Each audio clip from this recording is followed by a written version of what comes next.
Hey guys, welcome to Gray Area Artist Spotlight. Today we have Jonathan Kaspar out of Germany. He's one of the mainstays of the very famous Compact label. He's been doing a lot of great work lately. He's been very busy these past few years, and we're excited to have you, man. Thanks for being with us. Thanks for having me. So, hey, one thing I really wanted to start off with.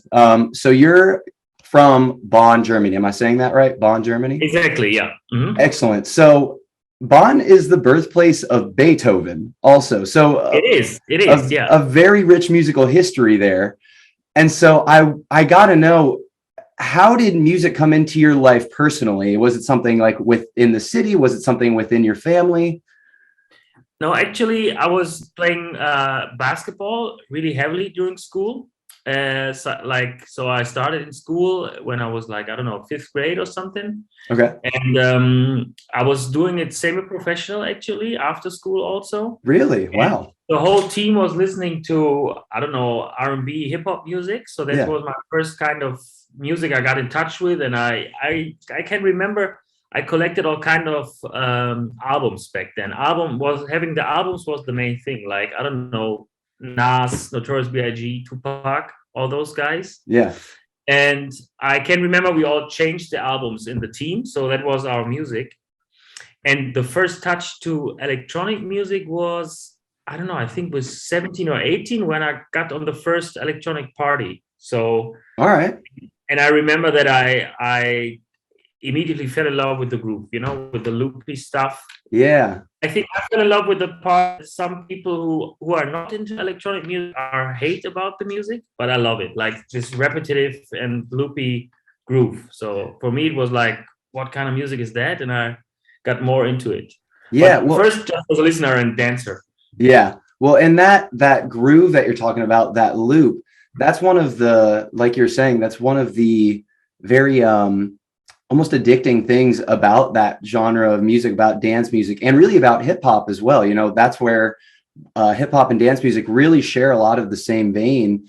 Totally. It starts with that easy groove, whether it's a dark groove, whether it's a nice, happy, sunny mood, and it just builds on this theme, and it's capable of conveying so much emotion, so much of a message, almost without, but in hip hop, especially without even the vocals, before the vocals even come in. Exactly. Yeah, you're totally right. For me, it's all about those layers. Also, I sometimes compare my tracks to my DJ sets as well, as I like to start really deep and slow, or without beat, or with everything, and then putting layer after layer to just build it up. And most of the times I don't actually need a vocal to have a good track.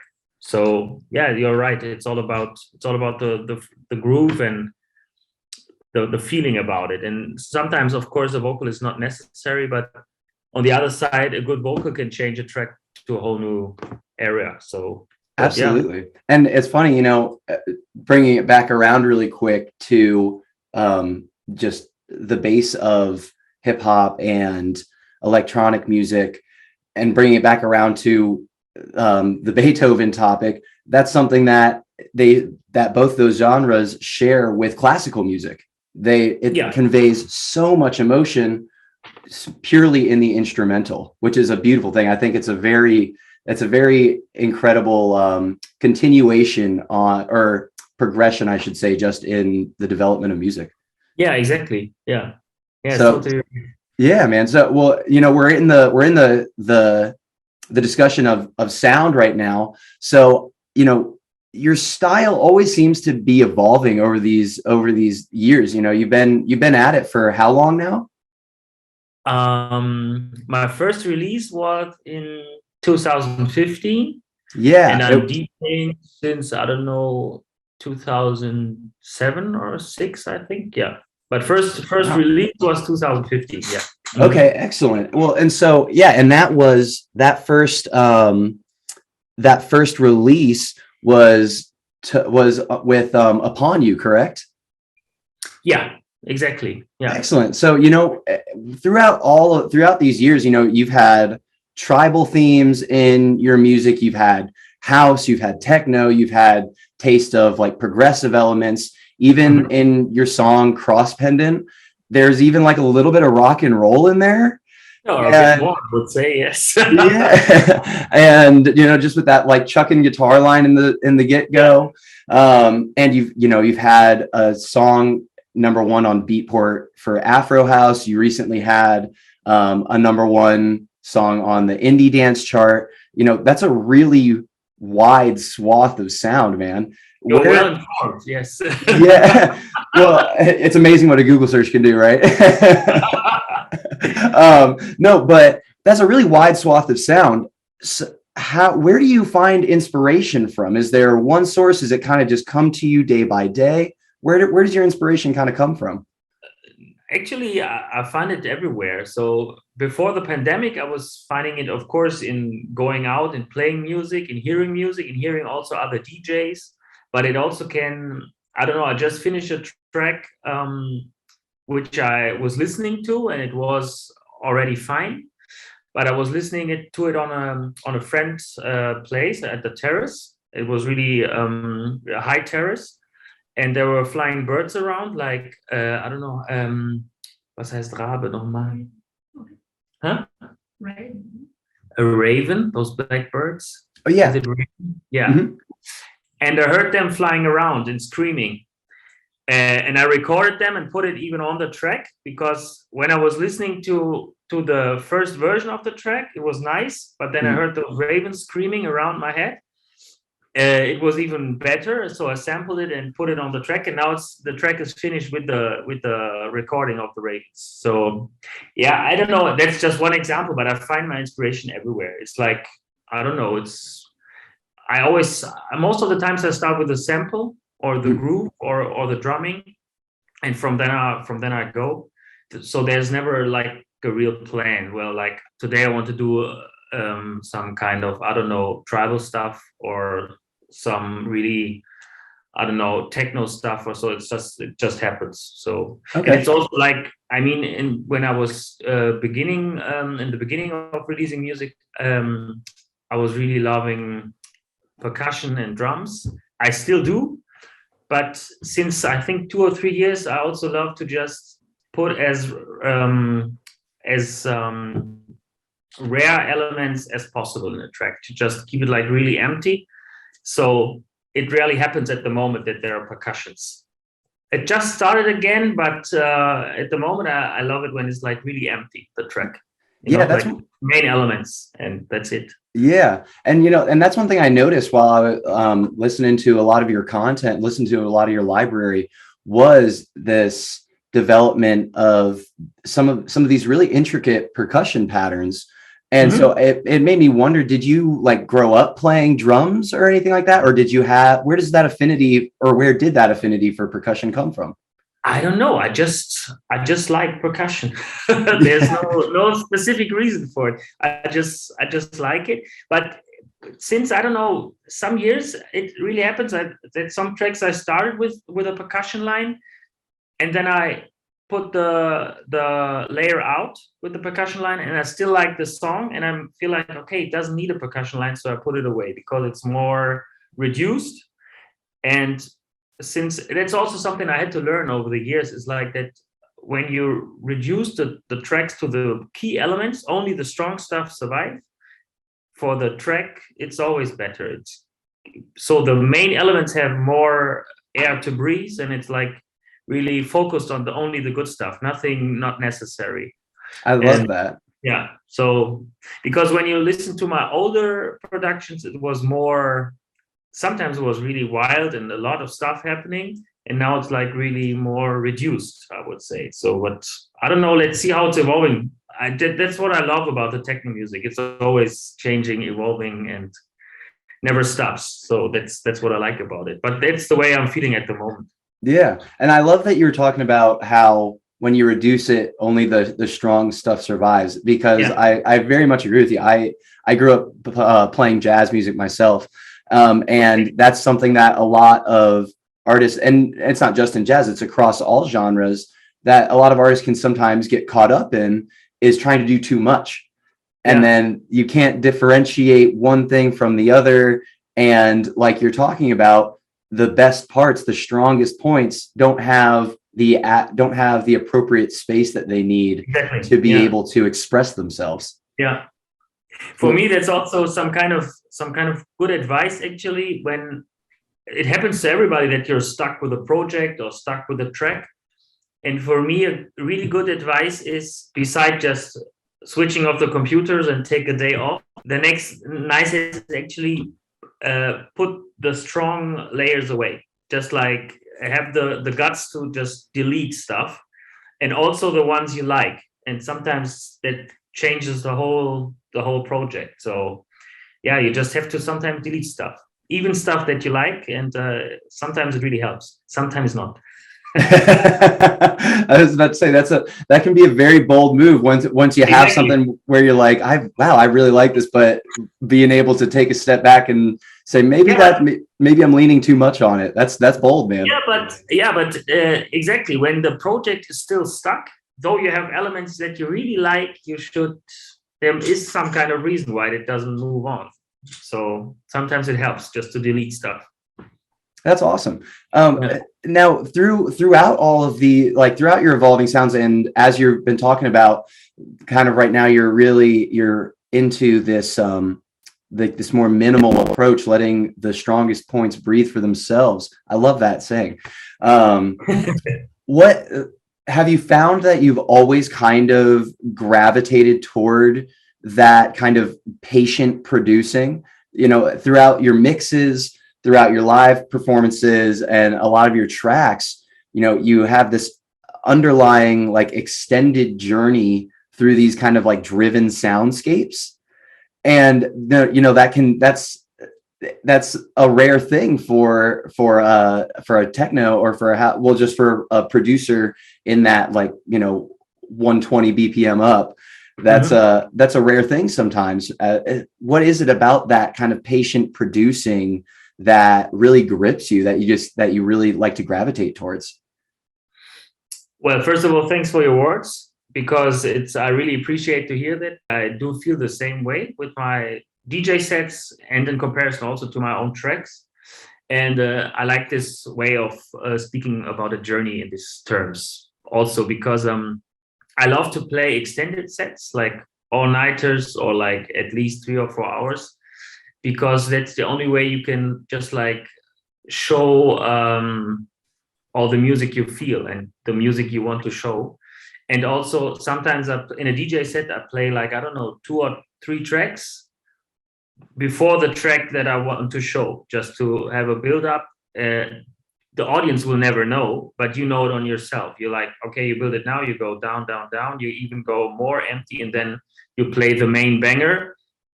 And it's the same in the track in the break, when you remove everything in the break and it's getting like really empty, and then the kick drum comes back again.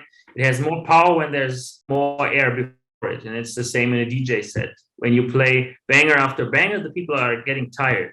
And of course you have like times when you just put banger after banger, but for me it's more like I love to go up and down, left and right, and have the build-ups. That's what makes DJing special for me. So yeah, that's awesome, man. That's really cool. Yeah, that kind of control of the energy of a set is something that I found really can make or break a set, and it differentiates like the good sets from the great sets. And because exactly like what you're talking about, when it's just hit after hit after hit, you're like, oh, I can't, let me breathe, please.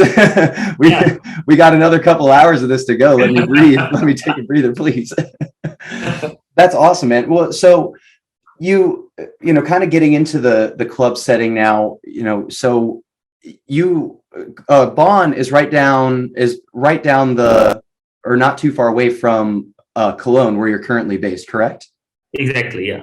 Excellent. Yeah. And now you got to help me with the pronunciation. What is the club? I'm sorry, that you have the residency. No, well, you are really close. It's Gewölbe. Gewölbe. It's a difficult name, of course. Internationally, it's not chosen wisely, but because actually, what does Gewölbe mean in English? I just don't get it. It's like the roof is like It translates to the vault. okay, really? Yes, I would which know. I looked up some pictures of the spot, and it Yeah, seems like a very appropriate name. It is very much the underground club, isn't it? it's totally appropriate. Yeah, it's beneath the trails of the German train here, and it's one of the main train stations in Cologne, and it's beneath it. And it's a yeah, it's the name is really appropriate. You're totally right, and That, it's a perfect place. Yeah, that's and we just awesome. reopened. Yeah, Oh, and you just reopened. All right, cool. Excellent. Well, very happy to hear that for you.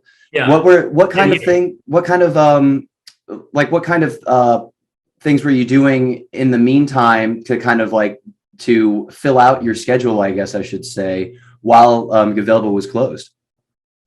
well, it was from here. I don't know how it was on your end, but from here, not only Gewölbe was closed, everything was closed. Oh yeah. So I remember I played my last gig 6th of March 2020. Mhm. It was at Gewölbe with Patrice Bäumer.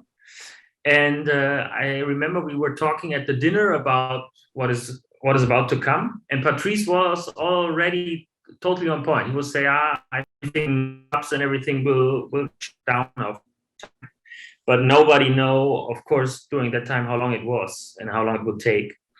And in the beginning, I was like, it was totally fine with me. And in the beginning, it was quite okay for me because I didn't know how long it will take, the break. But in the first, I don't know, 3 or 4 weeks, I was like really relaxed because I was just in Cologne, just at home, no traveling. Traveling is the worst part of the job, actually. So it was quite okay. But then I slowly started to realize, okay, this will take some time with all of us. And then after some weeks, it was really tough. And I think in general, the whole time in the beginning, I was not feeling like doing any music, but that changed happily after some months. And then I was really super productive in the studio, finished a lot of tracks. And Nice. but in 2020, after the pandemic started, I just played one more gig in Berlin in October, Mhm. and that was it for 2020. But now I'm back in the saddle, I think, since the beginning of June 2021, and now I'm on the road every weekend, and I'm super super happy about it. So, and the first weeks now in 2021 since June were just international, not in Germany at all. Mhm. But now since I don't know, since August, September, something around that, also Germany slowly starts to open up again, and yeah, and now it's like it feels a bit like normality back here, but Yeah. I'm not sure about if it's still will stay like this. Let's see. But I'm just fingers crossed. Let's see. Yeah. Yeah. All we can do is take it day by day, right? Yeah, exactly. Yeah. Did you do any live streams or anything like that? I know that became a pretty popular thing. Did you hit any of those live streams? Yeah, I remember the funny thing, the first thing or scary thing, I don't know, the first live stream I played was the aforementioned Gewölbe. We did a Gewölbe live stream with the residents. And I remember it was a Saturday evening. So during normal times, the whole city would go wild, of course, because it's Saturday. And I remember it was a night stream. I think I played 2 hours from 9 till 11 p.m. And I remember I was going there to the club I can walk there. It's like 10 minutes distance from my home. Oh, that's great. And I didn't meet anybody. I didn't meet one person because everybody was forced to be home. Yeah. And it was really, really crazy. Yeah. And it was, I think I played like a couple of live streams, but I'm happy that's over for now, actually. It's a nice thing, but it can never replace a real club night. Oh, absolutely. Being able to feed off of that energy that you're getting from the crowd, being able to see how they're responding to your builds, to your drops is, I think that's one of the most important things as a DJ. It really helps you to fine tune and make the small adjustments to your set as you're playing it. Exactly. The interaction is the most important part. Yeah. Because I'm not a DJ who just plays everything he likes, and I'm always looking for the crowd. So I tried to do a good mixture between the stuff that I really want to play and I really love and I want to show the people. In the end, we're there also for having the people a good time. So that's what's about for me for a DJ. Yeah, that's awesome, man. Well, and so now that you're back at Uvelba, I got to know, what was it like, you know, well, how far, about how long of a drive is it from Bonn to Cologne? 45 minutes. About 45 minutes. Like, what was it like growing up so close to Gavelba? Were you you said you first started kind of getting into dance music in like 17, 18? Yeah. Actually, I moved after my studies. I studied in Dresden, it's the eastern part of Germany. And afterwards, I went back here. It's the whole area, Bonn, Cologne, Düsseldorf, maybe, you know, also it's the whole, it's the Rhine area. I moved back here. I'm living in Cologne since 8 years. And back then I was doing parties with my best friend. I was hosting the parties, but we were only doing it in Bonn because we didn't have good connections to Cologne. And the club we were running in Bonn, the parties was shut down. And we already had booked some DJs and live acts.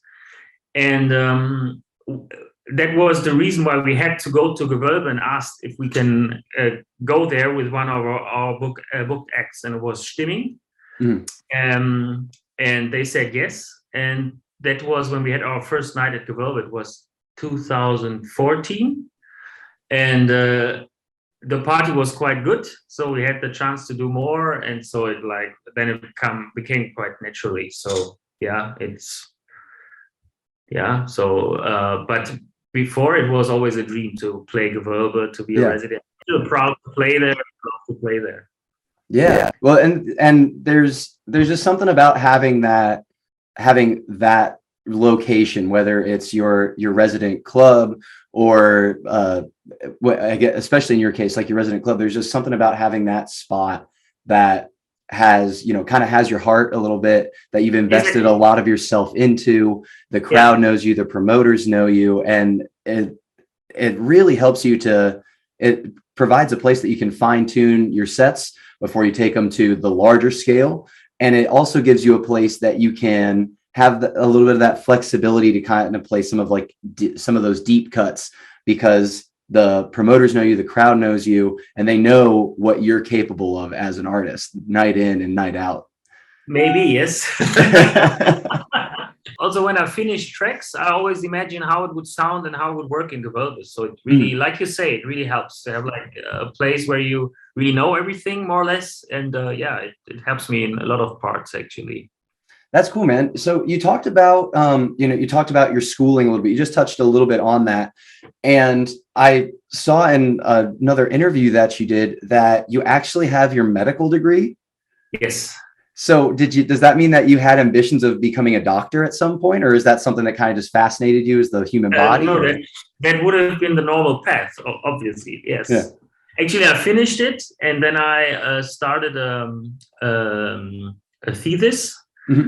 But through these times, I recognized that I just don't want to work in the medical business now, and that I really love music. But until now, I don't regret it at all. So it was the perfect path chosen for me that I did there. So it's okay. Yeah. Yeah, being able to follow something that really makes your heart happy and makes you feel full. I think that is incredibly rewarding. But kind of like you said, it doesn't make sense to all people. It takes some courage, it takes some bravery, and it takes some just takes some ambition to be able to kind of go against the grain a little bit, go against the expectations, and chase something that one, that you're passionate about, two, that you can succeed at. And so I have all the respect for you for that. Thanks, man.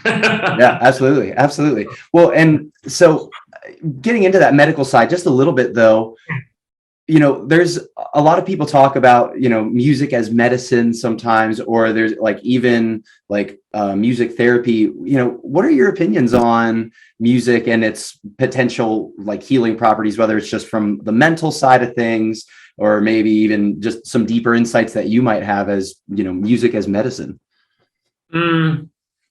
I don't know if I would put it like music is medicine, but for me, it makes totally sense that somehow music can be like really healing or can like be helping at least. And you can never like really measure what music is doing. But everybody in the world, and I really mean everybody, has special feelings to a special track. And I think there are rarely things that like on the same side can make you like super happy, but also super sad. I think that's a thing that only music can do somehow. And I don't know if it's healing, but it helps your soul. So I don't know if it helps your body, but it helps your soul, and it's sometimes needs to be healed for a working body as well, maybe. Absolutely. I think that mind, body, soul connection is huge. I think some people don't give it the credit it deserves, because being able to, like you're talking about, being able to connect with those feelings, those less than cheery feelings, those less than happy feelings, is really important to us as humans. I think, it really, knowing that those emotions aren't something that we should shy away from, but that we should embrace as part of us as humans. One, it connects us better with ourselves, and two, it helps us connect with the people around us and be there for people around us in a very, potentially from a soul perspective, in a very healing manner. Yeah, for sure. And it's also, like I said, you cannot measure it somehow. Everybody has his own feeling that he feels from inside, and you cannot measure. You cannot like really hold it somehow. Like you cannot take blood and see any results or something. But it's about the feeling, and it's super important with music. Yeah, absolutely. So next thing I kind of want to touch on is your current relationship with Compact. So you've been working with them for some time now, and they are like one of the most famous record labels like throughout all of Europe. And I kind of saw that, you that you grew up going to their record store and going to their parties and stuff like that. What was it like to start working with a label that, played such an integral part of your musical development? Actually, it was always a dream for me to release my music on Compact. So that was my main goal, to somehow release music on it. And I started sending demos through the normal demo mail contact. And my first release with Compact at all was 2016 with KX. It's a sub-label. And some of the guys who run it, they all work for Compact, but the main man is Jürgen Pape. The people who know Compact know Jürgen Pape. Okay. He's a true legend. And but he was doing it with some colleagues. And one of the colleagues was also a resident at Gewölbe. And so I sent it to the demo mail, but I also told Dennis, hey, please, would be nice if you can have a listen. So they did. It took some time, but that was when the first two tracks were signed to Compact, but just to a sub-label, to Compact Exclusive was the name, KX. Yeah. And I did a follow-up the next year, 2017. So I had two vinyls also already out on KX. But I really wanted somehow to have it on the mothership Compact. Yeah. And that took another 2 years. And then my first release was on the yearly various artists. Total 2019 was a track called Renard. Yeah. And when I got the feedback of the A&R, Michael Meyer, I was jumping around. Yeah. Nice. That's great. And then it was followed by a solo EP then. And that was, so a track on the various artists is, of course, super, super nice. But having our own solo EP is like the main thing. And that was, it was quite some work, actually. I sent a lot of tracks, and it took some time until Michael replied that, okay, now we have enough material for a whole EP. He's quite selective. That's also what I love about Compact. Yeah. But I love it so super broad. They release more pop music stuff, ambient, like really techno bangers, housey stuff. But through all, you can somehow feel that it's compact, though it's totally different music. And that's what I love about the label. Yeah, well, and being that and having to be that selective with what they put out, I bet it also makes you have to step up your game as an artist as well to make sure that you can, you know, get the type of partnership with them that you're looking for. And it makes you have to step up your game a little bit too. Yeah, exactly. Yeah, that's awesome, man. That mutually uplifting relationship is, I think, probably so important, especially for an artist like yourself, who's like at the international caliber and trying to continue making your way up and up and up. I bet that is a very beneficial relationship for yourself. Yeah, it is. For sure. That's awesome. And also, I love the whole catalog. Of course, I'm getting the new music, and it's quite special. Yeah, and also they're like really, really super nice DJs in the whole roster, and DJs I really also look up to, and so it helps me a lot for sure. Awesome, man. Well, hey, I got two more things for you. So I got one question, and then I'll have we're gonna have a speed round of questions. All right, where we're just going to bang out a few questions. They're going to be some are fun, some are going to make you think a little bit, but it's going to be a speed round after this last question. All right. Let's hope the internet is fine for the speed round. We'll see. Hey, we'll take what we can get. Yeah. Okay. So for my last question, you know, kind of keeping it around your releases. So you released on a lot of different labels. You know, Upon You, Crosstown Rebels, Objectivity, These Eyes with Your Friend Andre, and obviously Compact.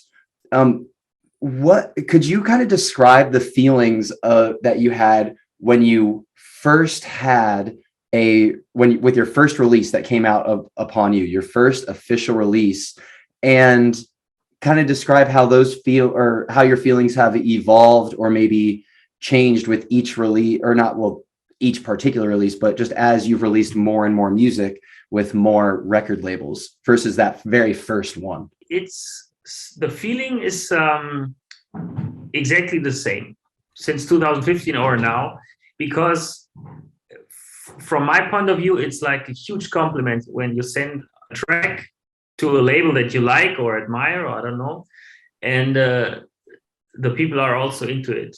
Because I'm not a guy who there are like guys who just, or girls, whatever, like they send out music to a lot of labels, and some labels say yes or no, but I try to be at least like very selective. I always think about a lot where it might fit the demo that I can send.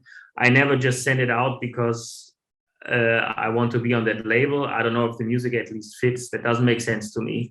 So I really make up my mind somehow and put, I don't know, 3 or 4 tracks together and think, okay, I want to sign and release the music. For me, that's the biggest compliment. So the feeling and to be that happy is like, it's still the same. And I think it will always be the same, because it's just a huge compliment from my point of view. So that's awesome, man. There's not a lot that can be beat by this. So that's like the professional equivalent of you sharing a song with someone and then being like, oh, this is nice, I really like this. What is this exactly song? It's a good comparison. Exactly. which is like, I mean, honestly, that's one of, at least as you know, as a music lover myself, I'm sure you totally understand this, and anyone who loves music understands this, is that's one of like the highest compliments that you can get, is if someone goes, what is this song? That's great. But you totally got me right. It's the next step or the next level. Yeah, that's awesome, man. Well, okay, so now we got our speed round. All right, so we're gonna hope this connection holds out for us. All right, and so I'm gonna list off these questions, and they're gonna be pretty quick. So all you have to do is not too much thought about it, although some of them are probably gonna make you think a little bit, and just give us the answer that comes right to your heart. Okay. Okay. All right. So first one: club or festival? Club. All right. Rave or club? Rave or club? Yeah. What's the difference between rave or club? Is rave open air, or is it? I guess when I think of rave, I think of more of like kind of that classic warehouse party kind of a thing. Yeah. versus like your actual club that has, you know, like the bar and this and that and all that, kind of like the pop-up party. I think rave in the club. Okay. Gotcha. House or techno? House. All right. Digital or analog? Digital. All right. Who's your dream collaboration? Lana Del Rey. Oh, nice. That's a good one. That's a good one. All right. Wine or beer? Wine. White wine. White wine. All right. Breakfast or dinner? Breakfast. Sweet or savory? What? Salty is savory or? Yes. Yeah. What is it? Tell me again. I didn't hear that yet. Sweet or savory is what I said. Yeah, but savory, I don't know this. Oh yeah, no. Sorry, savory means salty. Yes. Yeah. Yeah. But so savory is the same as salty. Yes. Okay, savory. Yeah, it's new to my collection. All right, so it's savory. Yeah. Okay, awesome. Favorite kind of food? Italian. Awesome. But okay. I said it right away. Okay. All right. Biggie or Tupac? Once again. Biggie or Tupac? Biggie. That's the right answer. All right. And here's for the basketball player in you. Michael Jordan or LeBron James? Michael Jordan. All right. Okay. But I grew up with him, so I'm sorry. Very true. No, very true. I totally understand it. Now, here you go. Would you rather have dinner with Michael Jordan or with Jay-Z? With Michael Jordan, for sure. With Michael Jordan. All right. Would you rather have a basketball signed by your all-time favorite player or a record signed by your all-time favorite artist? I think I would go for the basketball. All right. Would you rather face off against one horse-sized duck or 100 duck-sized horses? I think against the 100. The 100 duck-sized horses. Yeah, you can just keep kicking at that point. I would pet them. That's it. I'm a very friendly person. You have to kill them with kindness. Yeah, exactly. Okay. So someone hands you the aux cord at the beginning of a house party. All right. What song do you play to get the party going?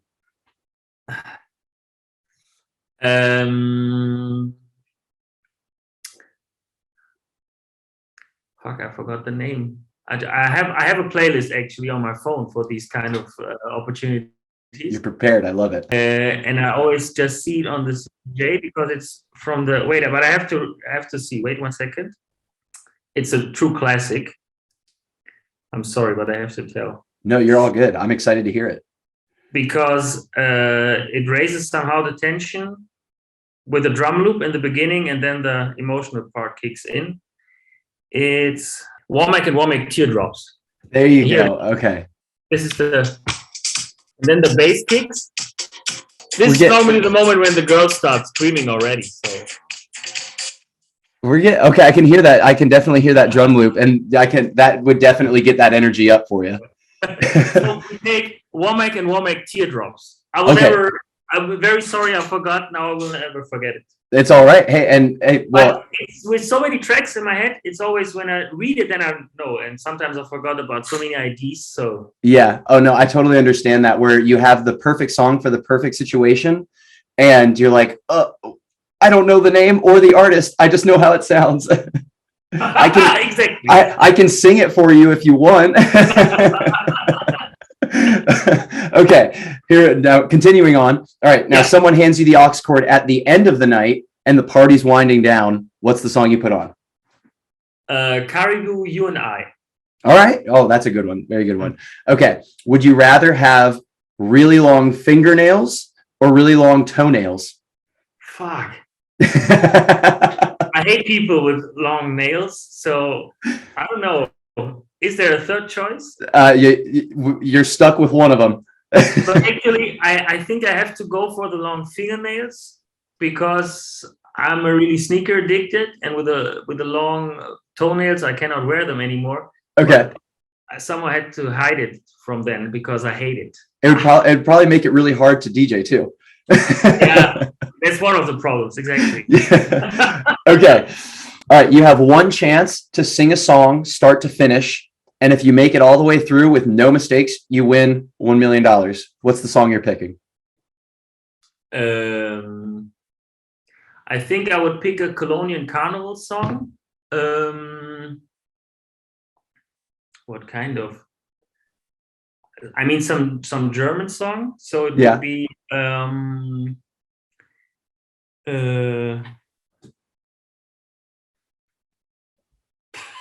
I'm asking my girl again. Kölsche. Okay. And that's a carnival song for you guys? Yeah, it means Colombian boy, actually. Okay, gotcha. And you guys have your carnival season coming up pretty soon, right? Exactly, in like roughly 2 weeks. Nice, excellent. Are you going to be doing any events for that? No, not on myself. Okay. But I will go out with my friends and party. It's the first carnival since the pandemic, so I think people have a lot to make up. So it will be pretty exciting. That's going to be a great time. Okay, we only got a couple more questions. All right, guilty pleasure song. My guilty pleasure song? Yes. I don't have any guilty pleasure song. You don't have any. So like a song that you love but you're not exactly proud of loving it. Now I got you. Good question, actually. I love Ayla DJ Taucher remix, but I think it's a trance classic, and it's super cheesy. But if somebody asked me, I would still say I like it. But it's a cheesy one, so I named this one. Yeah. Okay. Now your guilty pleasure food. Any kind of hamburger, Five Guys. Yeah. Oh my God. Do you guys have Five Guys over in Europe? Yeah, it just opened some months ago.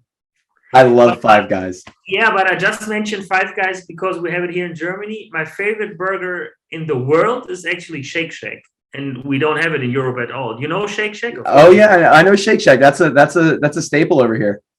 You prefer Five Guys over Shake Shack? I grew up with Five Guys, and I only recently kind of came across Shake Shack, but Five Guys still has my heart. Oh, really? Okay. Plus they give you an unbelievable amount of French fries with your burger at Five Guys. Yeah, I know. It's the same. Okay, and the last question that we have for you: before I die, I want to blank. Also a good and tough question. Before I die, see the world. See the world. Well, I think that you're in the appropriate position to start being, or to be able to do that. Yeah, hopefully. Awesome. Well, hey, Jonathan, I really appreciate this conversation. This was really fun, man. I really enjoyed getting to know you a little bit. Likewise. Awesome, I hope the connection was okay. But I'm sorry. It's my girlfriend just told me it's always in this room. It's not really good, the Wi-Fi connection, but with the mobile, it worked a bit. But yeah, not good. I'm sorry.